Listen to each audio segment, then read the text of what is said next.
Hi hello friends, ഇന്ന് നമ്മൾ 7ാം ക്ലാസ്സിലെ യൂണിറ്റ് 1ലെ and in wonder and amazement I sing എന്ന ഒരു കുഞ്ഞു പോയമാണ് നോക്കുന്നത്. പോയം എഴുതിയ ആളാരാണ്? രബീന്ദ്രനാഥ് ടാഗോർ. ഇദ്ദേഹം ഒരു നോബൽ പ്രൈസ് വിന്നറാണ്. ഗീതാഞ്ജലി എന്ന വർക്കിനാണ് ഇദ്ദേഹത്തിന് നോബൽ പ്രൈസ് കിട്ടിയത്. അതോടൊപ്പം നമ്മൾ എല്ലാ ദിവസവും ഇദ്ദേഹത്തിൻ്റെ ഒരു പാട്ട് നമ്മളുടെ സ്കൂളുകളിൽ ചൊല്ലാറുണ്ട്, പാടാറുണ്ട് അല്ലേ? അത് ഏതാണെന്നൊന്ന് കമൻറ്റ് ചെയ്തേക്ക് കേട്ടോ. നമുക്ക് പോയത്തിലേക്ക് കടക്കാം. And in wonder and amazement I sing, Rabindranath Tagore. പോയ ഒന്ന് ആദ്യം റിസൈറ്റ് ചെയ്ത് തരാം. The sky is full of the sun and the stars, this universe is full of life. Among all these I have found a place, and in wonder and amazement I sing.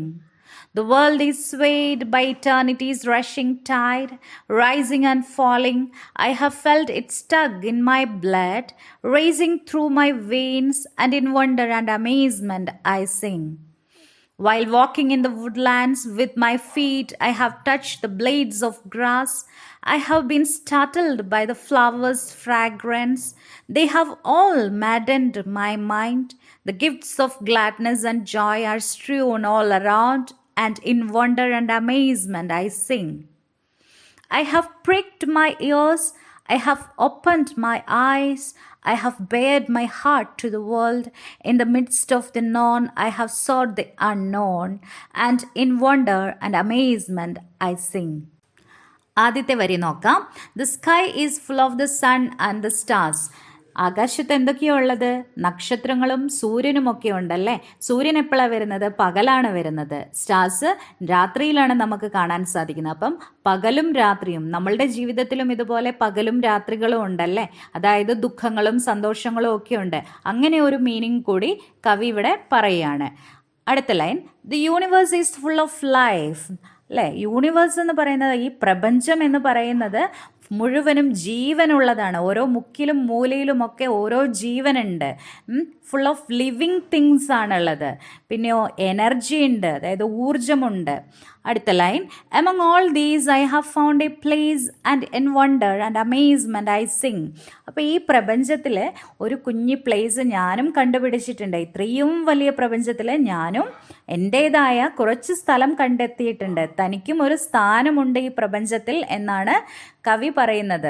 അപ്പം ഇത്രയും വലിയ ഒരു പ്രപഞ്ചം, അതിൽ ഒരു കുഞ്ഞി സ്ഥലം നമുക്കായിട്ട് ദൈവം മാറ്റി വെച്ചു അല്ലേ. നമ്മളും അതിൽ പെട്ട ഒരാളാണ് എന്നുള്ള ഒരർത്ഥമാണ് ഇവിടെ കവി പറയുന്നത്. And in wonder and amazement I Singh. ഈ തിരിച്ചറിവിൽ ഞാൻ അത്ഭുതത്തോടെയും സന്തോഷത്തോടെയും കൂടി ഞാൻ പാട്ടുപാടുകയാണ്. കവി ഭയങ്കരമായിട്ടും സന്തോഷിച്ചും അത്ഭുതത്തോടും കൂടി ഇരിക്കുകയാണ്. അപ്പം he is singing in amazement and wonder. അപ്പം അദ്ദേഹം ആ സന്തോഷത്തിൽ പാട്ടുപാടുവാണ്. അടുത്ത സ്റ്റാൻസ് നോക്കാം. The world is swayed by eternity's rushing tide. World is swayed, constantly changing ആണ്. ഓരോ ദിവസവും വേൾഡിൽ മാറ്റങ്ങൾ വരുന്നുണ്ട്. ബൈ ഇറ്റേണിറ്റീസ് റഷിംഗ് ടൈഡ്, ലോകം കാലത്തിൻ്റെ ഒഴുക്കിൽ ഉയരുകയും താഴുകയും ചെയ്യുന്നുണ്ട്. വേലിയേറ്റവും വേലിയിറക്കവും ഒക്കെ കേട്ടിട്ടുണ്ടല്ലേ. അതുപോലെ അതായത് നമ്മളുടെ ജീവിതത്തിലും സുഖവും ദുഃഖവും സന്തോഷവും എല്ലാം മാറി മാറി വരുന്നുണ്ട്. Rising and falling, I have felt it stuck in my blood, racing through my veins. Rising and falling, അതായത് ഇപ്പോൾ പറഞ്ഞതുപോലെ തന്നെ സമുദ്രത്തിലെ വേലിയേറ്റവും വേലിയിറക്കവും പോലെ ലോകത്തിലും അപ്സ് ആൻഡ് ഡൗൺസ്, കയറ്റവും ഇറക്കവും, ഉയർച്ചകളും താഴ്ചകളും ഉണ്ടാവുന്നുണ്ട്. നമ്മുടെ ജീവിതത്തിലും അതുപോലെ തന്നെയാണ്. ഉയർച്ചയും താഴ്ചയും ഒക്കെ ഉണ്ടാകും. I have felt it stuck in my blood. എൻ്റെ രക്തത്തിൽ അതിൻ്റെ സ്പർശം എനിക്ക് അനുഭവപ്പെട്ടു. ഈ മാറ്റങ്ങളെല്ലാം, ഈ ഉയർച്ചയും താഴ്ചയും കയറ്റവും ഇറക്കവും ഒക്കെ എനിക്കും അനുഭവപ്പെട്ട കാര്യങ്ങളാണ്. എൻ്റെ സിരകളിലൂടെ അതിങ്ങനെ ഒഴുകുകയാണ് ഈ മാറ്റങ്ങൾ. ഇത് എന്നെ അത്ഭുതപ്പെടുത്തുകയും പാടാൻ എന്നെ പ്രചോദിപ്പിക്കുകയും പ്രേരിപ്പിക്കുകയും ചെയ്യുകയാണ്. And in wonder and amazement I Singh. And in wonder and amazement I Singh എന്നുള്ള ലൈൻ എല്ലാ സ്റ്റാൻസയിലും റിപ്പീറ്റ് ചെയ്യുന്നുണ്ട് കേട്ടോ. അപ്പം അതുകൊണ്ട് അത്ഭുതത്തിലും സന്തോഷത്തിലും എനിക്ക് പാടാൻ സാധിക്കുന്നു. പാടാനായിട്ട് എന്നെ ഇത് പ്രേരിപ്പിക്കുകയാണ്. അടുത്ത സ്റ്റാൻസ് നോക്കാം. While walking in the Woodlands with my feet I have touch the blades of grass. കാട്ടിലൂടെ അല്ലെങ്കിൽ പുൽമൈതാനത്തിലൂടെയൊക്കെ ഇങ്ങനെ നടക്കുമ്പോൾ ചെരുപ്പൊന്നും ഇടാതെ നടക്കുകയാണ്. I have touched the blades of grass. ഞാൻ പുൽനാമ്പുകളെ അല്ലെങ്കിൽ പുൽക്കൊടികളെ ഞാനിങ്ങനെ ടച്ച് ചെയ്തു. എൻ്റെ പാദം അതിനെ ചവിട്ടി, അതിനെ ടച്ച് ചെയ്തു. I have been startled by the flowers fragrance. Startled എന്ന് പറഞ്ഞാൽ എന്താ? സർപ്രൈസ്ഡ് ആയി. I have been startled by the flowers fragrance. എന്താണ് ഫ്രാഗ്രൻസ്? സുഗന്ധം അല്ലേ? നല്ല മണമുള്ള പൂക്കളുടെയൊക്കെ മണം ഇങ്ങനെ അനുഭവിക്കുമ്പം അതിങ്ങനെ മൂക്കിലൂടെ വലിച്ചെടുക്കുമ്പം I have been startled, I have been surprised. ഞാൻ ഭയങ്കരമായിട്ട് സർപ്രൈസ്ഡ് ആയി. They have all maddened my mind. ഇതെല്ലാം എൻ്റെ മനസ്സിനെ ഒരു മാസ്മരിക ലോകത്തിലേക്ക് കൊണ്ടുപോകുവാണ്. The gifts of gladness and Joy R strewn all around. അപ്പോൾ പ്രകൃതി സന്തോഷത്തിൻ്റെ ഈ സമ്മാനങ്ങൾ എനിക്ക് വേണ്ടിയിട്ട് തരികയാണ്. അതിങ്ങനെ എല്ലായിടത്തും ചിതറിക്കിടക്കുകയാണ്. അത് നമുക്ക് അനുഭവിക്കാനുള്ളതാണ് അല്ലേ? ഈ പ്രകൃതിയുടെ ഭംഗിയും പൂക്കളുടെ സൗരഭ്യവും ഒക്കെ നമുക്ക് അനുഭവിക്കാനുള്ളതാണ്. അതിങ്ങനെ പ്രകൃതിയിൽ ഇങ്ങനെ അവിടെ ഇവിടെയൊക്കെ ആയിട്ട് സ്കാറ്റർ ചെയ്ത് പലയിടത്തും ചിതറിക്കിടക്കുകയാണ്. അപ്പോൾ ഇതൊക്കെ കാണുമ്പം എനിക്ക് അത്ഭുതത്തോടെയും സന്തോഷത്തോടെയും കൂടെ പാടാൻ തോന്നുകയാണ്, പാടാനുള്ള ഒരു പ്രേരണ ലഭിക്കുകയാണ്. അടുത്ത സ്റ്റൻസ് നോക്കാം. I have pricked my ears, I have opened my eyes. ഞാൻ എൻ്റെ കണ്ണുകളും കാതുകളും കൂടുതലായിട്ട് തുറന്നു വെച്ചു, കൂടുതൽ ശ്രദ്ധാലുവായി. എന്തിനു വേണ്ടിയിട്ടാ? ഈ പ്രപഞ്ചത്തിൻ്റെ ഭംഗി കൂടുതലായിട്ട് അറിയാനും ആസ്വദിക്കാനും വേണ്ടിയിട്ട്. I have bared my heart to the world. I have opened my heart.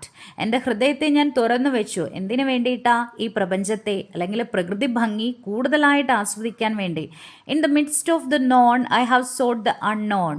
എനിക്കറിയുന്ന കാര്യങ്ങൾക്കിടയിൽ എനിക്കറിയാത്തതിനെ ഞാൻ തേടുകയാണ്, അന്വേഷിക്കുകയാണ്. And in wonder and amazement I sing. അപ്പോൾ ഇങ്ങനെയുള്ള കാര്യങ്ങളെല്ലാം കാണുമ്പോഴും കേൾക്കുമ്പോഴും ഇതെന്നെ അത്ഭുതപ്പെടുത്തുകയും പാടാനായി പ്രേരിപ്പിക്കുകയും ചെയ്യുകയാണ്. About the author, Rabindranath Tagore was a poet, fictionist, playwright, essayist, composer and painter. അപ്പോൾ ഇത്രയും പദവികൾ അലങ്കരിച്ചിരുന്ന ഒരാളാണ് Rabindranath Tagore, who won the Nobel Prize for Literature in 1913. 1913 Nobel prize കിട്ടിയിട്ടുണ്ട് അദ്ദേഹത്തിന് ലിറ്ററേച്ചറിന് വേണ്ടിയിട്ട്. ഏതാണ്? For his collection of poems Gitanjali എന്ന അദ്ദേഹത്തിൻ്റെ വർക്കിനാണ് നോബൽ പ്രൈസ് കിട്ടിയത്. Tagore is the author of the national anthems of India and Bangladesh. ഇന്ത്യയുടെയും ബംഗ്ലാദേശിൻ്റെയും നാഷണൽ ആന്തം എഴുതി തയ്യാറാക്കിയ ആളാണ് രവീന്ദ്രനാഥ് ടാഗോർ. ഇത്രയേ ഉള്ളൂ ഈ പോയം. ഇതിൽ പ്രകൃതിയുടെയും പ്രപഞ്ചത്തിൻ്റെയും ഭംഗിയും അതുപോലെ മനുഷ്യൻ്റെ പ്രകൃതിയോടും പ്രപഞ്ചത്തോടുമൊക്കെയുള്ള ആത്മബന്ധവുമാണ് കവി ഇവിടെ പറഞ്ഞിരിക്കുന്നത്. ഭാഗത്തിൻ്റെ ശരിയായ എക്സ്പ്ലനേഷൻ മനസ്സിലായി എന്ന് വിചാരിക്കുന്നു. Thank you.